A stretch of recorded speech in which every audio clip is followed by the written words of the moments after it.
What's up everyone, welcome back to the channel and to another 3D model. This week I have a quick one for you. We're going to be making some glasses. So without further ado, let's just jump into it. Now I'm not going to lie to you, I actually wasn't planning on making glasses for this week's video. A few things popped up this week and I really didn't have a lot of time to make a video, so I thought this would be a great opportunity to make something a bit more beginner friendly and something that wasn't too time consuming and something we can just make fairly quickly. So I jumped online and I came across this image of some glasses and I thought this would be a great model to make for this week's video. And if you really think about it, there's not too many shapes going on. We just need to make half of the frame, then we can duplicate it over to create the other side. Now, luckily, I actually found a link that showed these glasses for sale, and they had different images available that were pretty orthographic. So I decided to save those, mainly a front and side view. That way we can import them into our Maya scene as image planes to help figure out the proportions. Once again, having these images available is really going to help speed up the whole modeling process. We won't have to play around with the shapes too much to hopefully make them look realistic. We can more or less just trace these images and hopefully create some realistic looking glasses. And that's exactly what I'm doing here. I just inserted a cylinder, rotated it sideways, and now I'm just moving those polys to align it with my frame. And then once I'm happy with that, I can delete the ends of my cylinder and then just extrude those edges in to create a little bit of thickness. Now, unfortunately, I couldn't find a top-down image. I probably could have searched a little bit harder online, but I feel like a front camera view and a side one is going to be good enough to help figure out these shapes. So we're just going to go along with this and wing the rest. Now, I'm not going to worry too much about getting it perfect. In fact, there are dimensions available online if I was really trying to recreate like a product model. But we're just going to hopefully get through this fairly quickly and not stress too much about getting it exactly perfect. But that's something I did want to bring up. If you were product modeling or recreating this for a client, that is something I would probably spend a bit more time making sure that the measurements were exact. So as you already saw, I imported those two images, one to the front viewport and one to the side viewport. That way I can just help align or just trace these glasses with my shapes. Now what you'll see me doing throughout this video is hitting 3 on my keyboard to preview smooth it. That way I can just start playing around with these polys to align them with the photo. And I'm not going to apply the smoothing yet to the model. That's going to be at the very end. That way I can jump back and forth and work with a lower poly shape by preview smoothing it and just play around with things until it aligns nicely to the photo. But since this is a product model, I definitely want it to be realistic, and smoothing is going to be crucial here. Since I don't want to see those hard edges and I don't want to make it low poly and blocked out, having a smoothing modifier or a smoothing effect applied will really help me create that smooth curvature and make it feel realistic. Now, like I said, we're going to have to wing it a little bit because I don't have a top-down image, and that really helps show the curvature or the bend that the glasses have, because each side is kind of bent backwards a little bit. So we're just going to play around with that a little bit and try to just more or less guess what it looks like. Now, the really nice thing about models like this, and most models out there, is that you really only have to model half of it, but I want to make sure I'm happy with this initial block out. It's always more work to come back and rework the shapes after you apply smoothing effects to them, so I want to make sure that block out is looking nice. So you'll see me just continuously come back to preview smooth it, go back to the low poly, and just kind of jump back and forth and keep moving polys around so they're aligned nicely to my reference.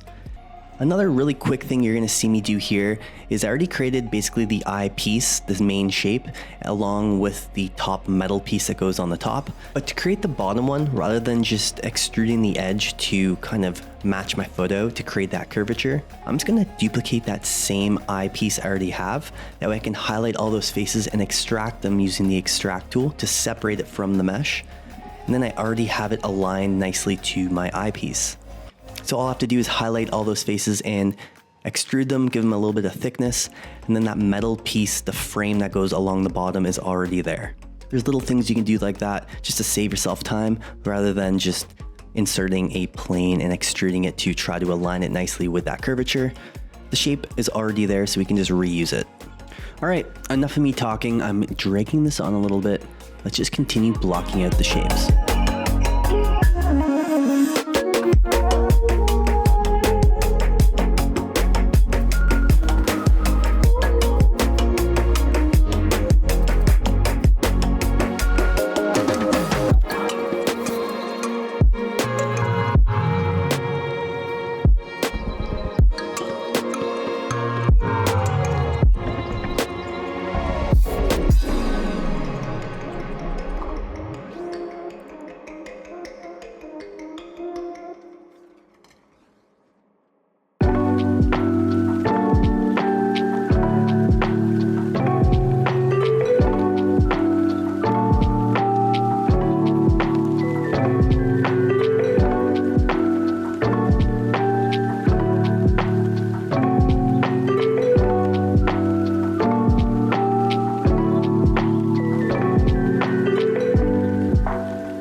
I done look a boy, I don't know it, just a bullet for. I done look a boy, I don't I done look a boy, I don't know it, just a bullet for. I done look a boy, I don't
Polyrendr.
right, so here are the glasses in its finished form.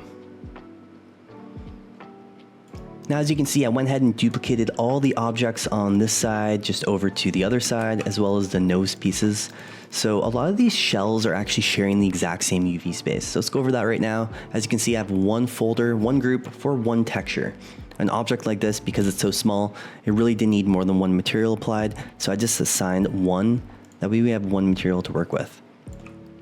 Now, as you can see as well, a lot of these shells are pink, and that's simply because they're stacked with the other side. So like I said, technically some of these should be flipped, but because I want them just stacked to share the same UV space, I decided to leave it as is. Now, one thing I did do halfway through the texturing process was this inside shell on the arm. So let me highlight both of these. I ended up moving these. Originally they were stacked, but I thought halfway through the texturing it'd be nice to add some little text. Sometimes you have the sunglass size, like numbers stamped on one side, as well as the name, the brand of the glasses on the other. And of course, if these shells were stacked and sharing the same UV space, I wouldn't be able to have different text because they would be repeating on both sides. So I quickly jumped back into Maya and just separated these two shells, move some stuff around. That way I can have these two separated. But other than that, everything is basically, it's pretty straightforward. I added one cut along the side to separate these into two shells. Same with these eyepieces. There's one shell for the top, one for the bottom. I didn't worry too much about where those cuts were made. It was a pretty simple material that we were going to apply, so just making a cut along those edges. And like I said, these are going to be fairly clean glasses, so a lot of the dirt and scratches weren't going to actually be seen on the model, so you wouldn't be seeing a lot of repeating patterns. So for example, the glasses themselves, they're just stacked. So of course, if we had in one nice smear or fingerprint on the glass, you would see it repeating on the other side. So if we were planning to make them a little bit more beaten up and used, I probably would have separated some of these shells, but since we weren't, I just thought it'd be a lot easier keeping them stacked. And it's also going to make applying materials very easy, since we just need to basically texture half of it and the other side will just be applied at the same time. Now, another thing I wanted to point out is I just tried to take advantage of my UV space. Of course, there's a lot of empty space still here just because it's such a simple model. But some of these shells, like these, for example, these are the side little metal pieces. Well, they're so small, and rather than having them very shrunken down so the textile density is very accurate, I just decided to enlarge them just to take advantage of this UV space, just so I can basically just not waste it. There's no point having some shells that are just small just so the textile density is the same. Now, approach that with caution. Of course, if you're working with a team and you need more accurate textile density throughout your whole project, then stick with that. But if you're just making an asset for fun or your own little prop, I would definitely take advantage of that 0-to-1 space, get more texture and resolution out of each UV shell that you have. So even these could probably just be enlarged. I probably could have done a better job with these glasses just to enlarge them a little bit more to fill in that space, but it is what it is. So that's basically everything for my glasses. Like I said, I was planning or really wanted to add like some pieces of tape around the back, maybe to make them a little bit more used, like the tape is helping hold the frame together, or maybe a piece of tape in the hinge here. It would just been fun maybe making them a bit more, beaten up. Maybe I could angle these a little bit differently. So it looks like they're kind of, slightly off from one another. These are little things you can do to make them feel, a bit more used, like there's some history with the glasses. But I was more or less aiming towards product modeling, similar to my reference, where there aren't any real imperfections. It looks like they're basically unused and they're new. So I was really torn with the direction I wanted to take it, but I thought we'd just keep it nice and easy for this week's video. So all I have to do is apply a material to this asset. We can jump over to Substance Painter and we can start the texturing. And don't forget, if you want to see the full UV mapping process, that will be part of the real-time video, which I will upload to my Patreon page. And you can find a link to it in the description below. All right, so now jumping over to Substance Painter, we can go ahead and load in that FBX file from Maya. Now, when it comes to the texturing, honestly, this is going to be one of the most simple models on this channel that we've ever done in the history of this channel when it comes to texturing. It's so straightforward since it's just using two main textures, actually three. One plastic for the back frame pieces, one gold for all those metal frame pieces, and one simple one for the eyeglass. We also have those little nose pieces as well, but we're gonna keep this super straightforward and we're not gonna overcomplicate it. We're actually gonna take advantage of all those smart materials in Substance Painter, and then we can simply just texture our glasses. Now, one thing to note is that I wanted some transparency, mainly for the glasses themselves, and as well as for those nose pieces. I wanted to make them kind of transparent so you can see through them. So one thing we'll have to do is change the shader. So in the top right corner, you'll see me at the beginning of this project, I just changed it to alpha blending.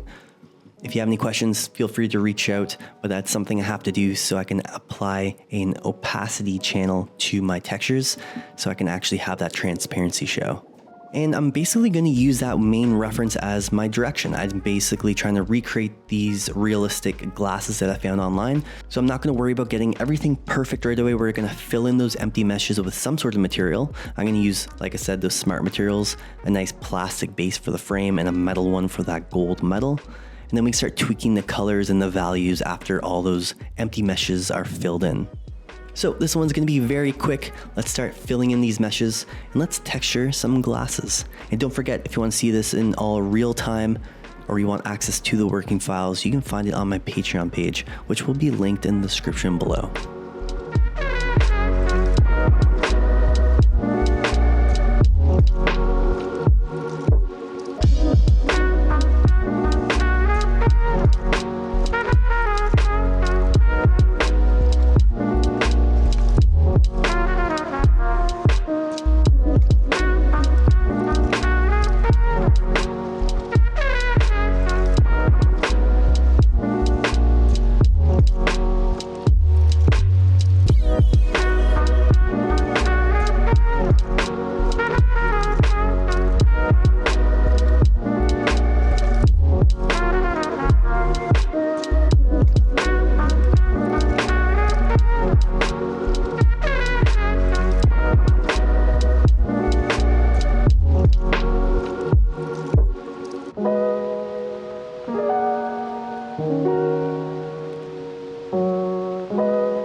All right, and that's everything. That is the full 3D modeling, UV mapping, and texturing process that I did for these glasses. I really hope you guys enjoyed this week's video. I know it was a quicker one, but it was a lot of fun to make, and I'm hoping it's really beginner friendly and helpful for a lot of you artists that are still learning how to 3D model and texture assets. I feel like this is a great model to work on. But thanks so much for tuning in. If you've hung around this long into the video, let me know in the comments what you thought about this model, and if you want to see more simple models down the road as well. Don't forget, you can find the full video in real time along with all the working files on my Patreon page, which I will link in the description below. And as always, a massive thank you to all my Patreons. Your support goes an extremely long way in helping support this channel. So thanks so much for being here and for supporting my art. All right, let me know if you have any questions, and I will catch you all in the next one.